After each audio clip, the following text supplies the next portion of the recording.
Una cultura sometida. Una unión inesperada. Una traición extranjera.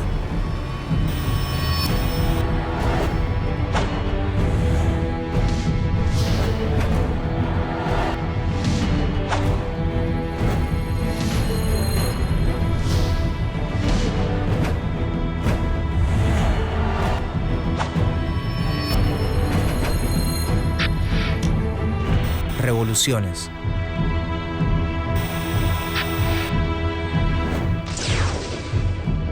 Revolución de Guatemala.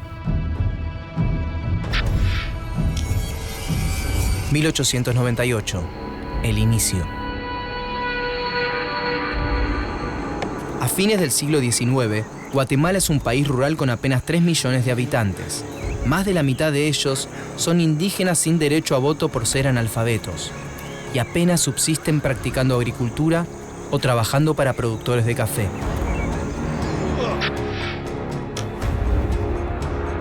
Cuando en 1898 muere asesinado en extrañas circunstancias, el presidente José María Reina Barrios asume ilegítimamente la presidencia un ministro del gobierno, Manuel José Estrada Cabrera, gracias al apoyo de una empresa estadounidense llamada United Fruit Company, una compañía frutera que es la máxima exportadora del país. Y mientras Estrada Cabrera perpetúa las condiciones de trabajo rural casi esclavista, construye puertos, carreteras y ferrocarriles que benefician directamente a la United Fruit. 1920. La crisis.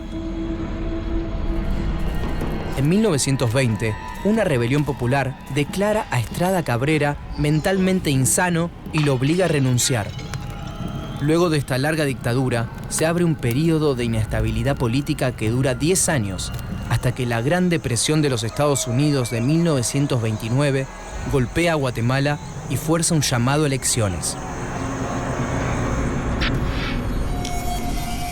1931. Una nueva dictadura. En 1931, asume con gran apoyo popular el candidato único del Partido Liberal Progresista, el general Jorge Ubico Castañeda. Nombre: Jorge Ubico Castañeda. Lugar y fecha de nacimiento: Ciudad de Guatemala, 10 de noviembre de 1878. Origen social: alto. Profesión: militar y político. Gran parte de la población lo ve positivamente como la persona capaz de sacar a Guatemala de la crisis, pero no tarda en promulgar la ley contra la vagancia, que obliga a todo campesino que no posea un mínimo de tierras a trabajar 150 días al año en las tierras de un hacendado o en la construcción de caminos estatales. También reduce el gasto, disminuyendo los sueldos y salarios del sector público en un 40% y prohíbe de manera permanente cualquier tipo de aumento salarial. Muchos opositores son apresados y otros directamente asesinados. Esto ocurre mientras las empresas de los Estados Unidos en Guatemala son beneficiadas, especialmente la poderosa United Fruit Company, que para ese entonces es la mayor exportadora del país, la mayor terrateniente y la dueña del principal ferrocarril. La empresa frutera tiene además el control prácticamente total de las comunicaciones internacionales y es la dueña del Puerto Barrios, el más importante del país.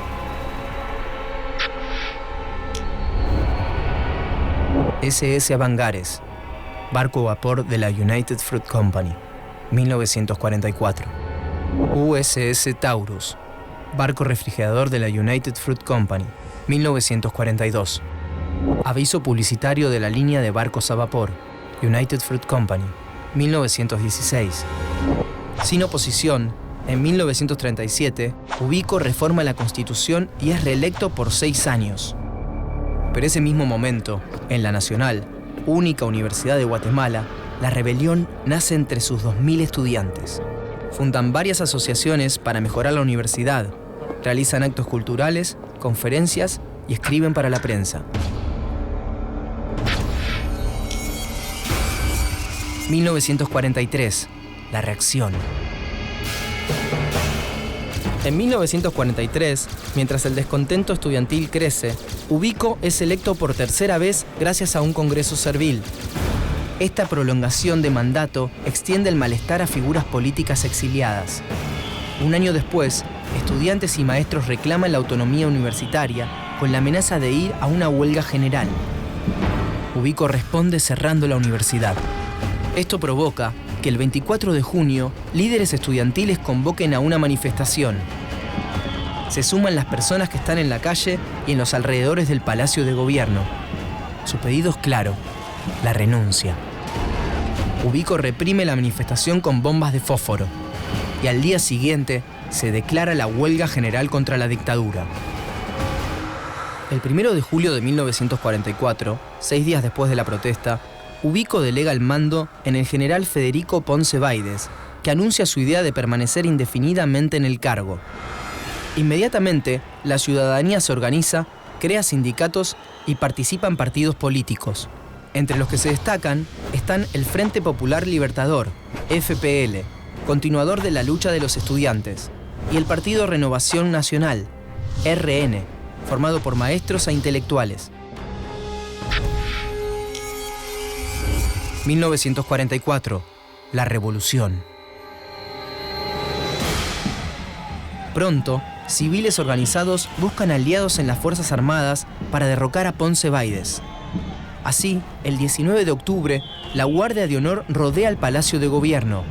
Los civiles y los estudiantes, armados por la Guardia, se suman a la lucha. La revolución triunfa el 20 de octubre y Ponce renuncia. Se forma una junta revolucionaria de gobierno que llama inmediatamente a elecciones. El Partido Renovación Nacional se impone en las urnas con el 86% de los votos. El nuevo presidente es Arévalo Bermejo. Nombre: Juan José Arévalo Bermejo. Lugar y fecha de nacimiento: Taxisco, 10 de septiembre de 1904. Origen social: alto. Profesión: maestro, filósofo y escritor. Las medidas de Arévalo amplían las condiciones para la participación política popular, como la libre organización de los partidos y organizaciones sociales, la representación de las minorías electorales y la libertad de prensa, así como el derecho de sufragio concedido a las mujeres y a los analfabetos. Pero aún sigue vigente una deuda con el indígena campesino, ya que más de la mitad aún no posee tierra para cultivar.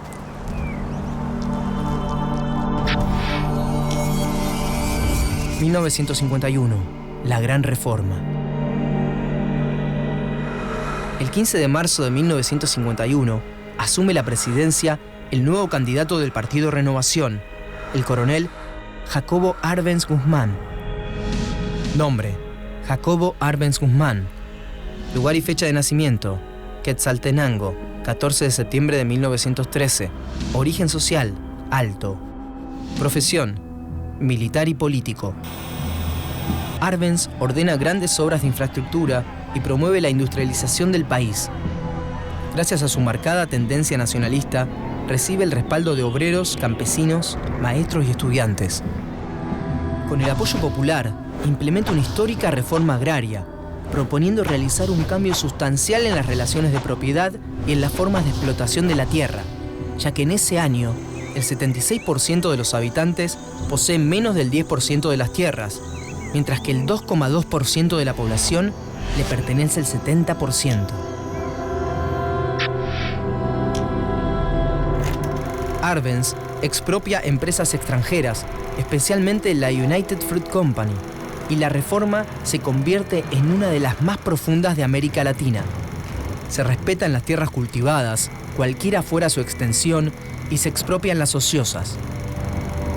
La reforma da créditos para la producción y capacitación, y en 2 años el régimen entrega tierra a más de 100.000 campesinos, quienes por primera vez se organizan en comités agrarios.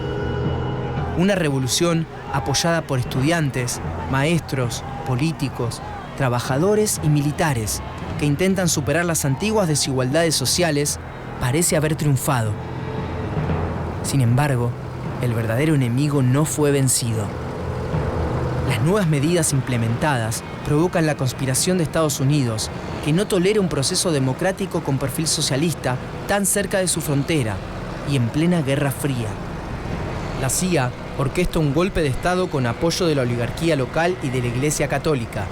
Ese golpe triunfa en 1954 y echa atrás los mayores logros de la revolución.